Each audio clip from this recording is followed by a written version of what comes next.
Hi, welcome to another video. Today I thought it would be fun to paint on a puzzle. And this puzzle is actually a magnet on the back, which is interesting. I didn't think, I haven't seen that before. But anyways, I think it's like a puzzle specifically meant to be painted on. But it is wood, so I decided to gesso all the pieces before I started painting. And it was a good idea because it really soaked up all the gesso. Because wood is very absorbent if it doesn't have a sealant on it. So I painted all them white, and I did a couple coats, but I'm only gonna show one because it's just painting it white, and you can hardly tell when you see it. But anyways, I painted them all white, and I originally had a different idea, but after I sketched it out, I kind of didn't like how it was looking. So I actually just changed my idea, and I'm gonna be painting some flobs, which is a flower blob. So I start with the blue of the sky, which I find that when I want to do a blendy thing, like I wanted to do a gradient on the sky from dark to blue to light blue, it's a lot easier to just build up the colors. So do a couple coats, just solid strips, and then for the last coat I'll start to blend them. I find that it's a lot easier if I want it looking nice and opaque but still like nice and blendy too. So I think that the sky is looking nice. I often have trouble making a blue sky color because I don't think my brain comprehends how to make it, because if you just add white to blue, it ends up looking kind of muted. And it did turn out a little bit muted, but it's still not bad. So I just went with it and didn't go over it anymore. I didn't end up feeling like the gradient was kind of lost. But anyways, then I started the grass, which is just a standard green.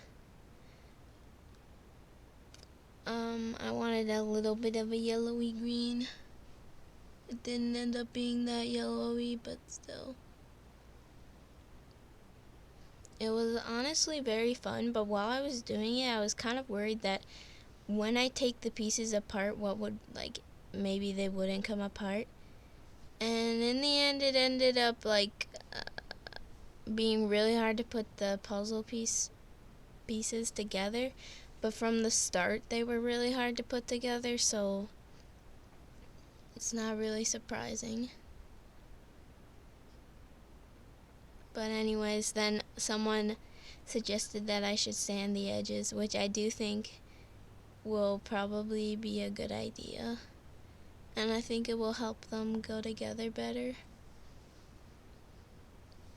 Yeah, sorry I didn't post a video last week. I kind of forgot about it until the day before, so I forgot about it until Thursday, and after that happened, I just didn't have any ideas of what to do.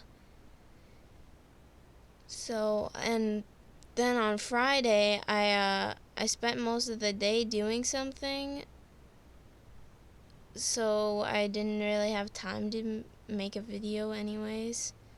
And I would have had to edit it and record it and do everything on the one day, and I think that may have been maybe be too much. And so I decided to do a white base coat around the characters, because I'm planning to do lighter colors, so it's gonna be easier if I put the white, and I won't have to do as many coats of the color.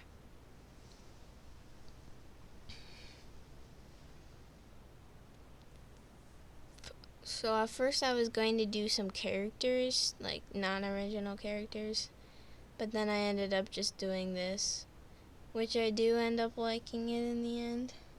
And these clouds are really fun. very fun clouds to make.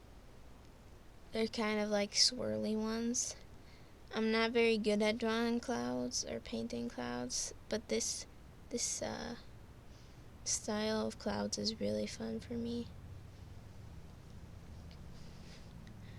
I don't know if like gesso is supposed to be used as white paint or anything, but I kind of just use it as white paint. So if I need a white area, I just use gesso. But for some reason, I feel like it never gets completely opaque, if you know what I mean, until like I add another color, which is kind of weird. I also add it to colors that are like very transparent, and then it ends up making them feel a little bit better quality.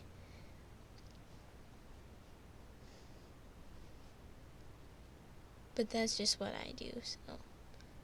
Because I don't actually have white paint, I just have gesso, because that's what I use as white paint.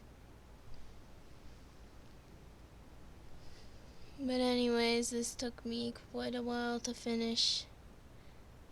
With the clouds, I ended up feeling like I kind of lost the form of it, and then it was all just becoming a blob of one color, so I decided to go back in with white and define the form a little bit more. And now I'm starting with the character with the yellow for the inside of the flower.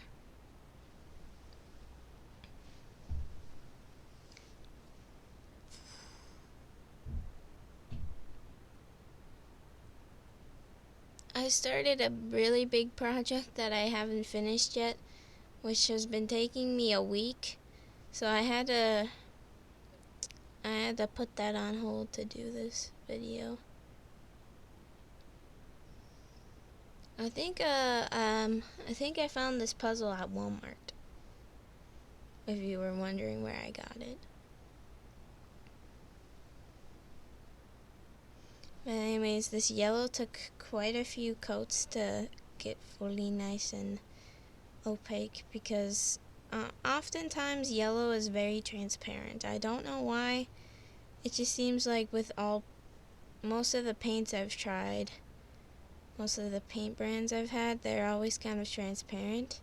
So I ended up putting a lot of gesso with it. And for the other flob, I decided to use yellow again, but use like yellow's complementary color, purple, because I thought that would look really nice.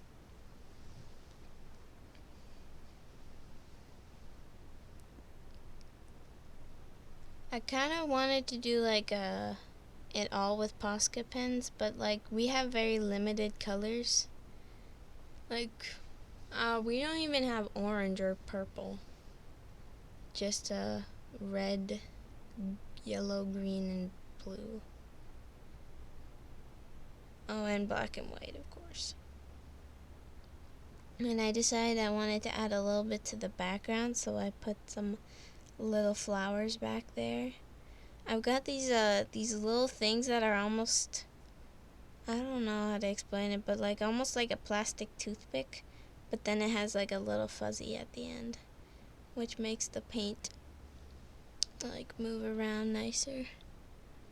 And then I mixed a little shading color for the yellow. I wanted to use Posca pens for the shading, but the yellow that we have is way too similar to the yellow that I used, so it wouldn't have worked very well. But the shading really brought it together for me. I ended up liking it a lot more after the shading was in, because it was really kind of defining the forms and making it look a little bit more finished. But I had to do a couple coats on the shading. And the purple shading looks almost like the same color. I did just mix that color with a darker blue to make that, so that might be why it looks almost the same. But I'm kind of glad I didn't go with the other idea, because I really like how this looks, and it's my original characters now, which is cool. I always thought it would be cool to paint on a puzzle. So when I got this one, which was like supposed to be painted on, I was just gonna get like just a regular puzzle and then like probably a cheap one and then just paint on that one. But it's nice to have one that's meant to be painted on, so I don't have to paint over whatever was there before. And this one's a magnet too, which is cool. So I could put it on a fridge or something.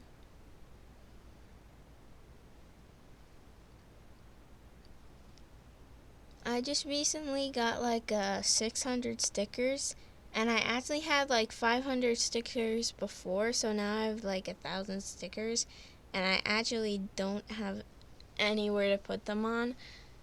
I only used them once in Create This Book, which was a page that said fill this page with stickers. That's the only time I've used them, and I have so many. It's like I really like stickers, but I just don't know where to use them. But the face for this blob was actually really hard because that crease right there was making the mouth look weird. I did try and fix it later, but as you can see, it's got that weird little indent there. Yeah, that was annoying. I would have used Posca pen for the face, but the ones that I have are like really thick ones. A little bit too thick for the face. But yeah. So I ended up just using this. And I used the Posca for a little cheeky blush, you know. I think it's the really thick one. When I got them, I thought it was regular. But anyways, here's the finished product. So thank you for watching, and I'll see you next video.